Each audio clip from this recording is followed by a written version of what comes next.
Good morning. My name is Vladimír Kočvara, and I work with environment. I've been doing that since completion of university for about 20 years.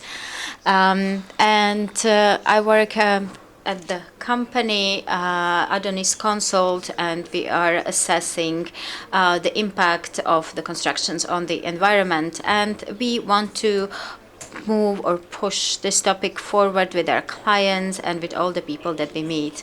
In our practice, my topic is a little bit different and differs from the previous speeches. It's about the EIA procedure and about how to get these projects, these green measures into the project, and they will not be part of a building permission.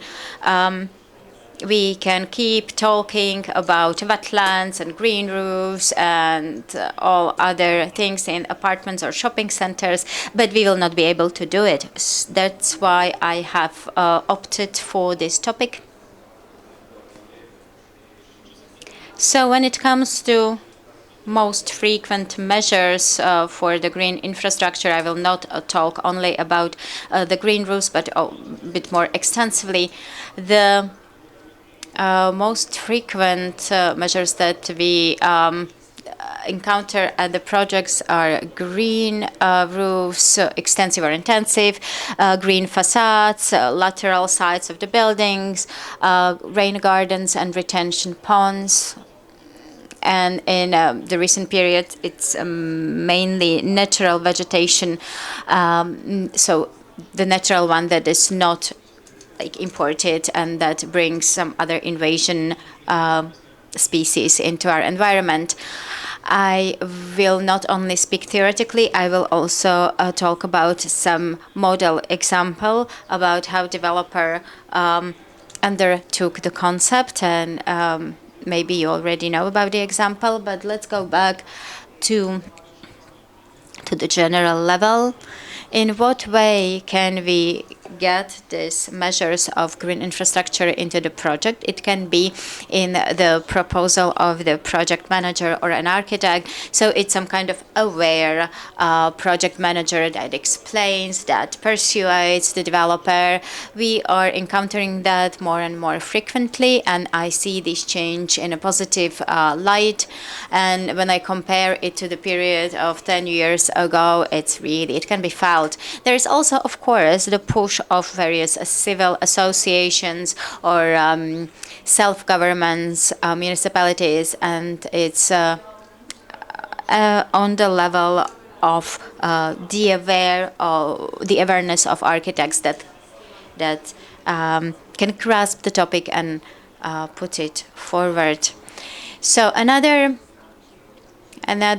proposal for the territorial and for these measures comes also from the inhabitants of the municipalities, and thereby these people are becoming participants in the zonal or territorial procedure.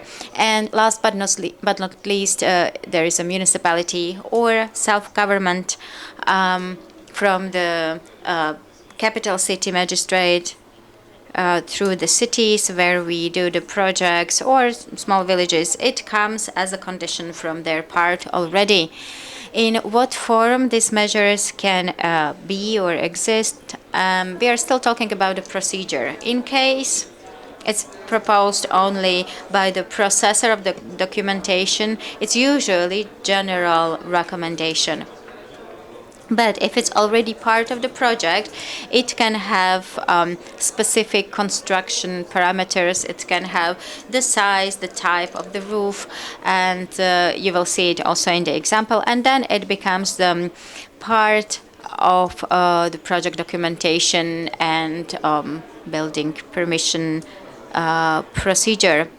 It can also be applied in the case of bigger constructions where there are many examples where the solutions are already in the documentation and it doesn't need to be in EIA. When it comes to the follow-up, these conditions need to be assessed in a further step of the procedure. So it's not about just me putting some conditions in it and nobody cares. It goes further to the territorial procedure. These conditions must be assessed. It must be shown how it was reflected in the drawing and so on. And we have another group of constructions here, the constructions that are not subject to this procedure. And it's also important thing because here we have various family houses or small apartment buildings or small production units.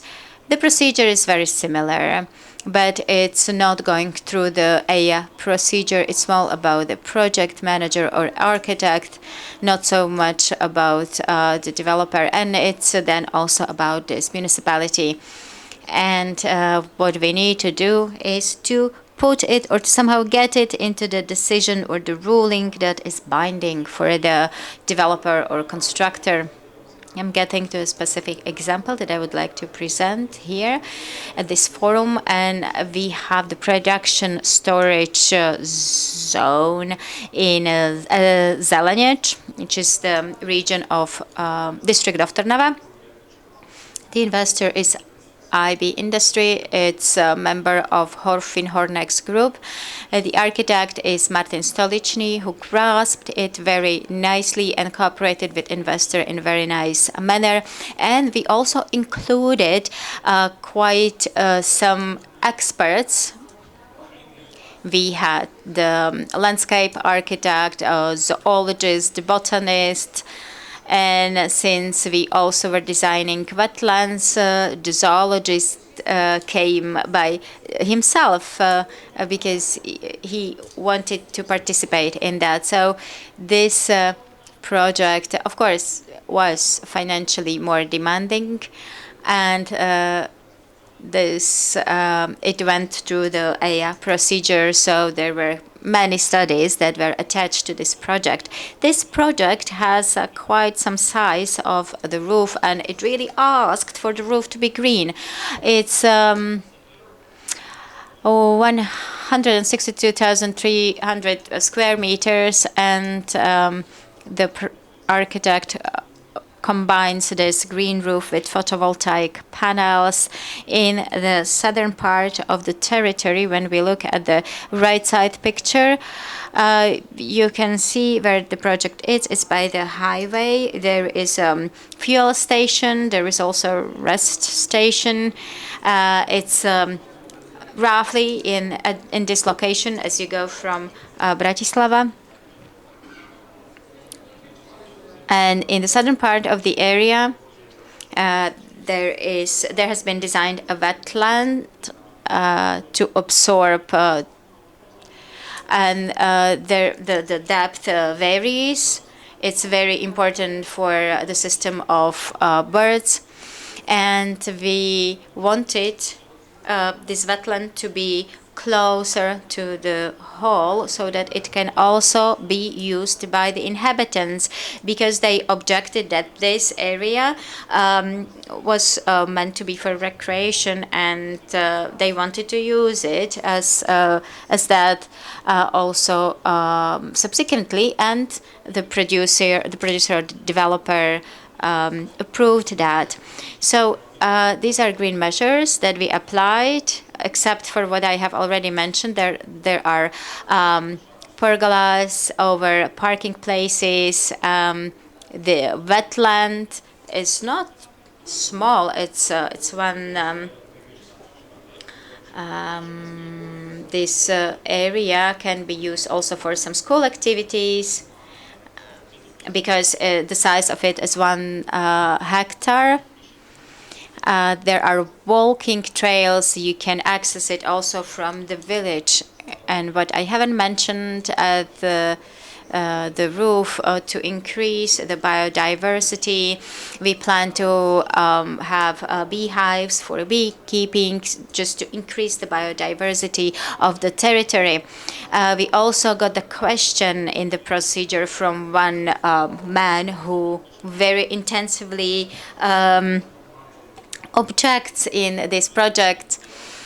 He asked in what way the project is better as compared to the current state. So imagine you haven't done anything. So we considered that questions, and these measures increase the biodiversity of the area compared to the monoculture polarity that is there, and that comes from fertilizers and the applications of chemistry and the intensive use of the landscape. Of course, the area will be built up and it increases the evaporation of the water from the territory, but at the same time, we will bring new elements into biodiversity. As I already mentioned, for example, the use of the wetlands. We also consulted it with zoologists so that it attracts various species of birds.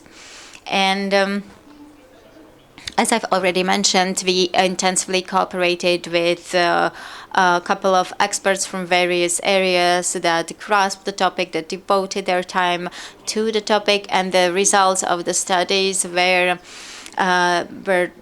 created part of the procedure. This is a closer look at the roof. You can see on the right-hand side, and in the bottom we have photovoltaic panels.